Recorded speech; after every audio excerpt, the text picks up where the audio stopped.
So guys, hello. Welcome back to my vlog. So ayan, ito yung aking baby girl. Baby girl, say hi. Say hi. So ayan, nilagnat siya. Hindi naman sobrang taas. Nagkasinat siya kasi pinabaksina namin siya yesterday and dalawa yung isinaksak sa kanya. So, iyon. Binigyan ko na siya ng gamot. So, pakita ko sa inyo. So, ito yung gamot na pinainom po sa kanya, paracetamol. So, ayan. 4 times a day. 1.5 ml. So, ayan. And, tignan natin. Ito yung kanyang pass. Para dun sa vaccine niya. So, ito yung isinaksak sa kanya kahapon. So, ayan.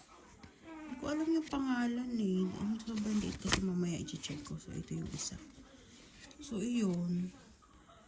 So, 4 na beses na siyang binabaksinan. Kahapon lang yung first time na nagkalagnat siya. So, ito siya ngayon. Oh. Pero sobrang hindi naman siya nag-iiyak ng sobra. So, ayan siya. Say hello, anak. Say hello. So, iyan ang aking baby girl. Say hello. Say hello. Ayan. So, ayan siya. So, yun. Hindi naman siya nag-mimerwisyo. Pero kahapon, umuwi kami galing kaming ospital. Clinic pala. Yes. Yun.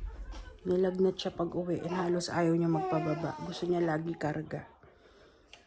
Kaya yun. Oh, pero ngayon, nung nakatulog na siya, tagal na ding natulog. From 6 p.m. nagising siya ng 12:30 a.m. na ng umaga. So, ang haba ng tulog niya talagang nagpahinga siya.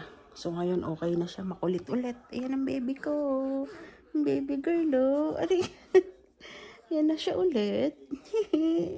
Ayan na, oh. So, ayan lang. Gusto ko lang i-share sa inyo. So, yun lang yung ginawa namin maghapon dito. Talagang bantay sarado ang baby. Talagang nilagaan ko lang siya. Inobserbahan. So, yun lang. Bukas ulit. Bye. Thanks for watching.